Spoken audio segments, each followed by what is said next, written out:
Hey guys, Spaghetti Monster here, better than the Boosted AD Carry series. In this intro to Varus, just going to go over some tips and tricks and all his spells and his abilities and some item builds as well. So, Varus is a very unique AD Carry. I like him a lot. He's really cool. I like him because he's very poke orientated and he's really good in disengage slash re-engage comps. So, he's really good at peeling and he has a lot of utility in his kit as well, even though he can't really move because he doesn't have like a natural gap closer or anything. So items you want to build on Varus. Some people actually like to go Tear of the Goddess, but that's more for like mid lane Varus, because he's very mana hungry.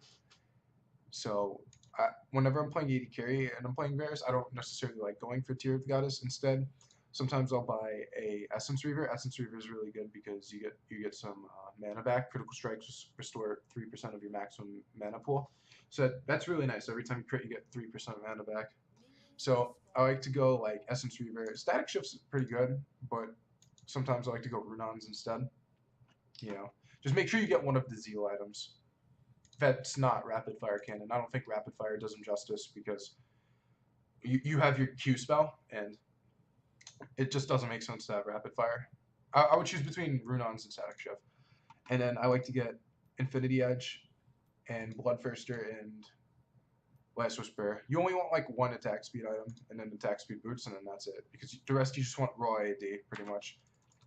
Because the more AD you have, the more your Q does. So, yeah, that's pretty much it for items, what I like to build personally. His passive is Living Vengeance. When Varus kills an enemy, he enters a vengeful fury. Oh my god, I can't read. Gaining increased attack speed for 5 seconds. Champion kill resist gives you 40 plus 10% attack speed, and non-champion kill gives you 20 plus 5% attack speed. So, whenever you're trading in lane, you always want to kill a minion first before you make a trade. Is pretty much what it's telling you, because it will give you some extra attack speed. And when you do kill an enemy champion, you just do way more auto attacks, and it's just really good for you.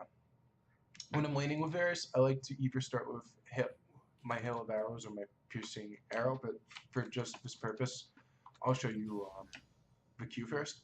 So this is Varus's auto attack range. It's a pretty decent size because his champion can't move, so he's got to have a decent sized like auto attack range.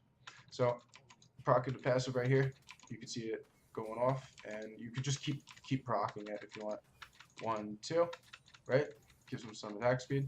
Here, I'll show you with and without. So this is 1, 2, 3, right? And then we kill the minion. 1, 2, 3. And that's just so much more attack speed. It really matters. So his Q is Piercing Arrow, and this is for range. If you want to instacast it, the fair circle is the instacast range. And if you want to get a longer snipe, this is the second max range. This is the maximum range it could possibly go. So first cast, Varus starts drawing back his next shot, gradually increasing its range and damage. Second cast, which is like when you let go. Varus fires, dealing damage depending on how long you charged it for, reduced per enemy hit. So while preparing to shoot, Varus's move speed is slowed by 20%. After 4 seconds, Piercing Arrow fails but refunds 50% of his mana cost. So it costs 70 mana, and you only have like 400 mana. So you want to use this spell like kind of sparingly, but not really. So basically, if I use it, it uses a lot of mana. But if I choose not to, it refunds half of it back. So that's pretty sick, you know. Like let's just say like you don't actually want to use it, you change your mind, you get your mana back. So next spell that I like to take is Blighted Quiver. Varus's basic attacks deal 10 plus 1 bonus magic damage and apply Blight for 6 seconds. Stacks up to 3 times. This is a very important spell. Varus's other ability is Detonate Blight, dealing max damage equal to 2% plus 0%, well, it has an AP scaling, of the target's maximum health per stack. Max 360 total versus monsters. So basically what that means is whenever you make trades in lane, you want to make sure you kill a minion, get the attack speed, then 1, 2, 3, and then pop the Q.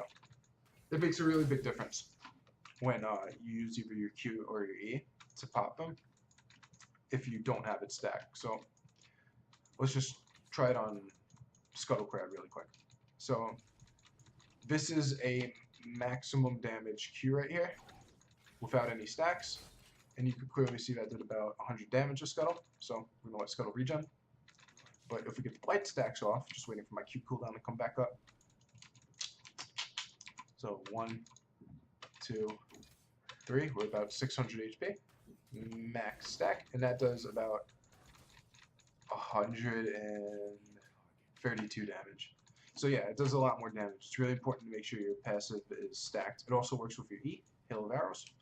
Hail of Arrows, Varus fires a Hail of Arrows that deals 65 plus 12 AD scaling, physical damage, and desecrated the ground for 4 seconds. So desecrated ground slows enemy movements by 25%, and also, a lot of people don't know this, reduces healing effects by 40%. So let's say like a jungler is going for some Gooby, right? You just throw Hail of Arrows down on it and reduces the healing from the Gooby for the enemy jungler. So that's really cool. Little nifty trick. I'm just going to take this. So just waiting for my cooldown to come back up. And I'm going to show you guys. So basically, 1, 2, 3. And you want to get a Q snipe. Boom. And then 1. I'll grab my camera. 2, 3. And then you want to get the E snipe. So then it procs light 2 times. So personally for me, I like maxing my Q in lane, but I mean, some people like to max W depending on the lane matchup and just proccing all those stacks.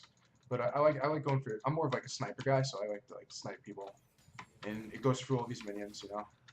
Ideal trades are killing a minion, auto attacking 3 times using a spell through a minion to get another passive proc, and then auto attacking a champion 3 times again and using your E. Also, hopefully on a minion, so you can get some more passive attack speed after passive. Varus is really good at stealing objectives because of this Q. It gives him like a lot of range. It makes things very easy. So you could snipe like over the dragon wall.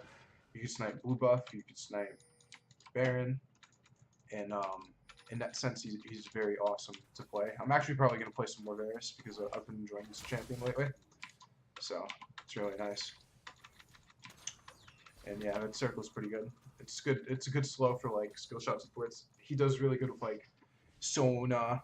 Sona's really good with Varus. He does good with Thresh because it's tough for him to position in team fights sometimes. He needs a lantern for reposition. So Thresh gives him that good option of being able to move because he really can't move. And his ultimate, I will get and show you in just a moment. But yeah, that's pretty much what he wants to lane with. He's really good for disengage, so if your team has no disengage, you can pick some Varus. And it can't really go wrong with this champion, you know. He brings a lot to the table in team fights. And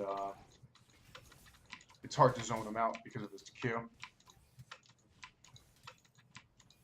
I know Vayne does pretty good against Varus if she can get inside, though. And he whiffs his ulti when she tumbles while she's invisible. So you just gotta watch out for some Vayne players, because he's pretty tanky too. She can max W to take you out. Okay, so this is his ultimate. Chain of Corruption. Varus flings out a tendril of corruption that deals 100 plus 7 magic damage and immobilizes the first enemy champion hit for 2 seconds. The corruption then spreads towards nearby uninfected enemy champions. If it reaches them, they take the same damage and are also immobilized. Immobilized units gain free light stacks over the duration. So basically, let's say like an enemy jungler is coming, right? You're just farming minions and then they start stepping up. You could ult the jungler and then just run away from the gank. You could disengage here. So you could like do it that way. So basically what it looks like, it's like this giant circle once it hits, and then if the enemies are standing within the circle, the corruption spreads to them. They gain blight stacks that you could pop, and they become immobilized as well. So it's really good for team fights. It's really good. It keeps a lot of people in place. It's definitely an underrated ulti. A lot of people underestimate it and don't respect it. It can't hit objectives or monsters, so keep that in mind. And yeah, that's pretty much Varus' whole kit. You want to play him like a pokey playstyle, you know, go for those 3 auto attacks and then spell. And make sure you utilize the passive buff minions and champion kills, the attack speed. And that's pretty much Varus. Go into a custom game, you know, try last hitting with him a little bit before you get in there. He's got like a little funky, auto attack animation, but once you get used to it, you should be fine. He's got a nice big cool bow. I like him. I like him a lot. I'm gonna bring Varus out some more. But yeah, thank you guys for watching this intro series to Varus, and I will see you in my next video. Thank you very much for watching, and I hope you guys learned something. See you soon!